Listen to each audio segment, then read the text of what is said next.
Salam tani jaga bumi. Tanaman yang sehat membutuhkan tanah yang sehat untuk pertumbuhan yang sehat. Untuk dapat secara tepat menyerap apa yang dibutuhkan tanaman, tanah perlu mengandung mineral dan kebutuhan kehidupan tanah.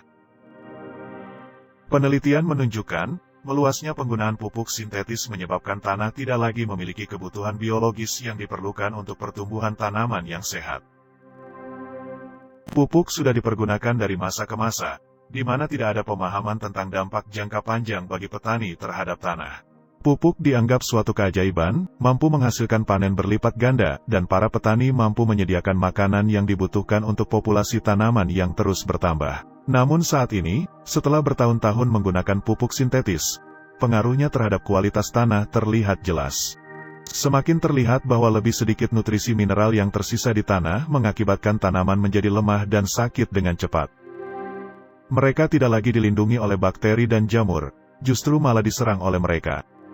Selain itu, penggunaan pupuk sintetis berarti petani perlu membajak lebih dalam karena tanah menjadi cepat padat.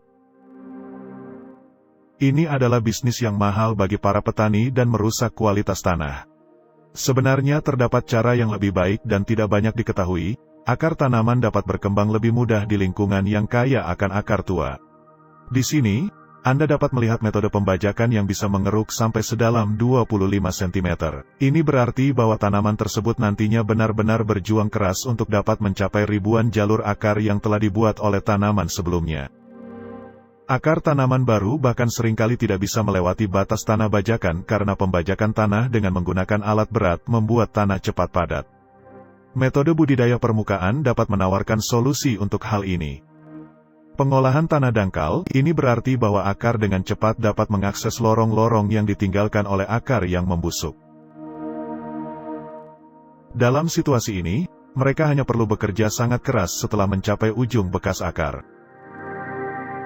Artinya bahwa mereka dapat mengakar lebih dalam dari tahun ke tahun, dan memastikan bahwa ada lebih banyak tanah dan air yang tersedia untuk pertumbuhan. Dengan metode ini, penanganan penyakit dengan cara penyemprotan tidak lebih dari hanya sekedar menekan gejala. Tanaman yang sudah sehat dengan sendirinya mampu mencegah sebagian besar penyakit yang menyerang.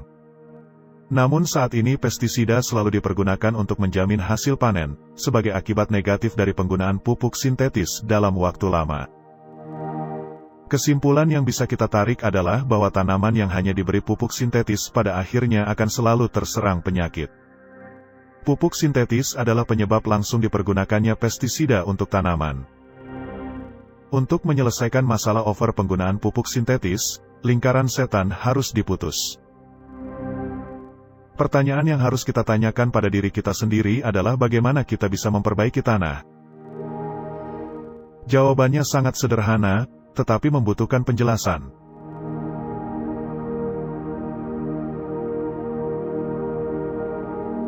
Sama seperti organisme lain di planet ini, tumbuhan tidak berfungsi secara mandiri. Kesehatan dan pertumbuhan bergantung pada hubungan simbiosis antara bakteri dan jamur tertentu. Tumbuhan, jamur dan bakteri membentuk sistem yang luar biasa berdasarkan pertukaran produk yang dihasilkan masing-masing. Bagaimana cara kerjanya? Jamur dan bakteri memasok nutrisi dari tanah yang sulit dijangkau. Sebagai gantinya, tanaman memasok gula dalam bentuk glukosa. Untuk menjelaskan sistem ini, saya akan menjelaskan bakteri dan jamur secara terpisah.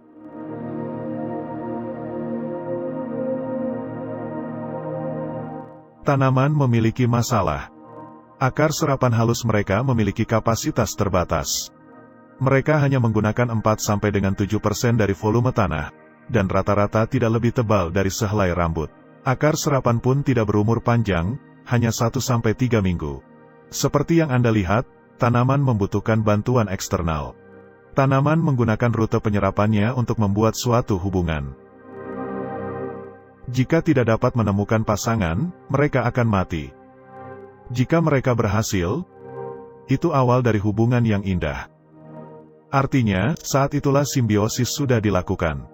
Mineral sulit ditambang dari tanah. Tetapi Rhizobacteria mengkhususkan diri dalam proses ini, terutama dalam hal pelepasan fosfat yang sangat penting bagi tanaman. Bakteri ini juga melaksanakan tugas penting lain yang tak terhitung jumlahnya. termasuk salah satu yang terpenting. Rhizobacteria membuat sistem pertahanan alami khusus yang berada di sekitar akar. Apapun yang akan menyerang tanaman akan tertahan di luar dengan kehadiran fisik Rhizobacteria ini.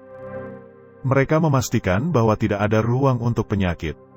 Mereka memiliki tugas sendiri dalam hal ini karena tanaman memberi mereka makanan. Namun, bakteri juga membutuhkan bantuan, mereka bukan pengembara.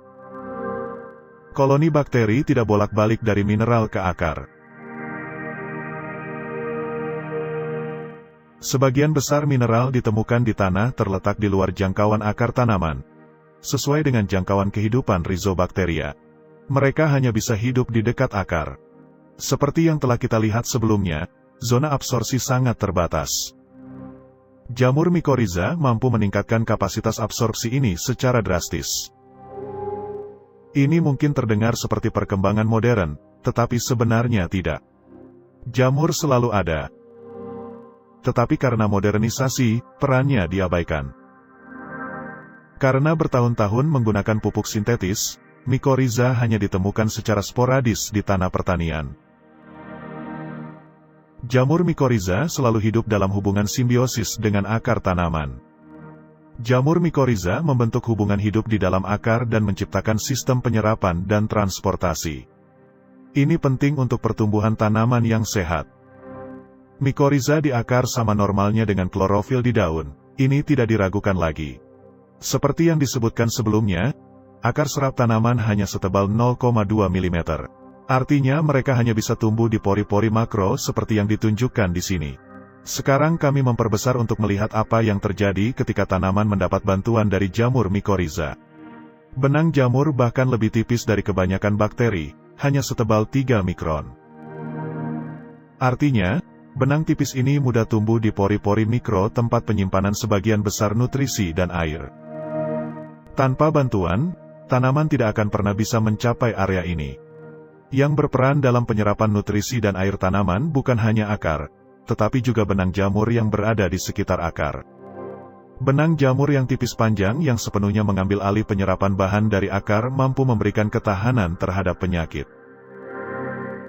Mineral yang terletak jauh yang terikat pada besi dan kalsium sekarang lebih mudah diserap. Seukuran 1 sendok teh, jika dibentangkan, benang halus ini bisa mencapai 1 km. Jamur Mycorrhiza menyebabkan daya serap rata-rata 7 kali lebih tinggi. Ini berarti bahwa penanaman dapat dilakukan dengan lebih sedikit air, dan gulma memiliki peluang kecil untuk berkembang karena persaingan memperebutkan ruang. Jamur mempergunakan glukosa yang diproduksi oleh tanaman. Bagi tanaman, manfaatnya adalah zona resapan yang lebih besar. Interaksi unik dan konstan antara tanaman, bakteri dan jamur ini menciptakan simbiosis yang sangat fantastis dan menguntungkan. Sebagai balasannya, tanaman memberikan air, mineral, dan glukosa untuk bakteri dan jamur.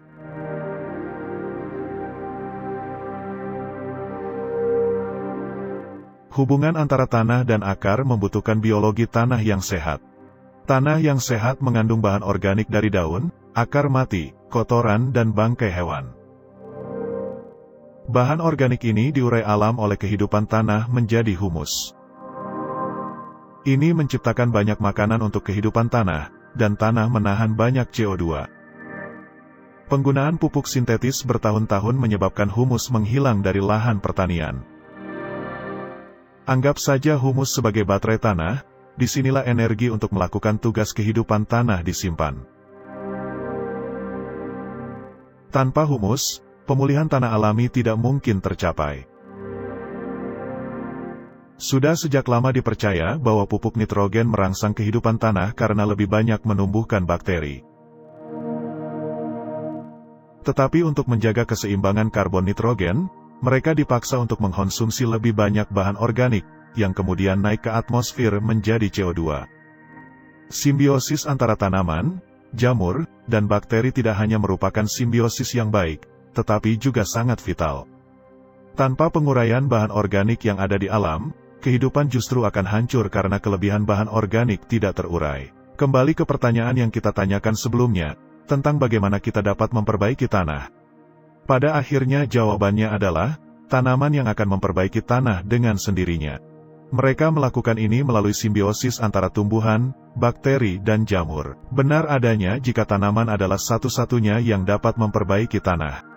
Di sini kita dapat melihat perbedaan yang jelas antara sistem absorpsi akar tanaman, tanpa, dan dengan jamur mikoriza.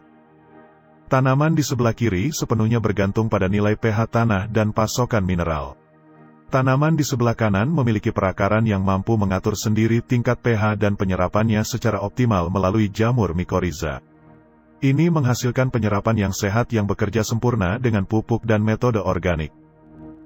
Dengan sistem alami ini, kita akan mencapai tanah yang sehat, yang pada akhirnya akan menghasilkan tanaman sehat, buah dan sayuran yang sehat pula. Cara kita menangani tanah berdampak langsung pada emisi CO2 dan nilai gizi makanan yang kita konsumsi. Salam tani jaga bumi.